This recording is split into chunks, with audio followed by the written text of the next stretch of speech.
Никебиз кыйылган эмес, 5 балалуу болдук. Ошондо кыйыш керекпи? Анан не? Бүгүн кечими? Бүгүн сөз кылымы, истигфар тоба кылың, тамаша эмес, күлө турган нерсе эмес, таксы. 5 балалуу. Зынадан төрөлгөн балдар деп аталат буну.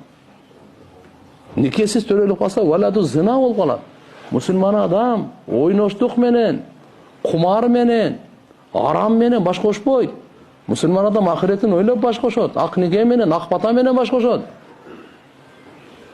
Бул арам нерсе бол. Алла Тааладан кечирим сураңыздар, срочно нике кыйдырыңыздар. Көз мончок такпаш керекпи, чын эле ширкпи? Такпай эле коюң, көз мончоктун не кереги бар? Анан көрөк сиз Ихлас, Фалак, Насты окуң. Триллиард көз мончок анан күчтүү мына. Не кыласың көз мончокко коюң? Ихлас, Фалак, Нас мына. Живой көз мончок. Bundan güçlü yok.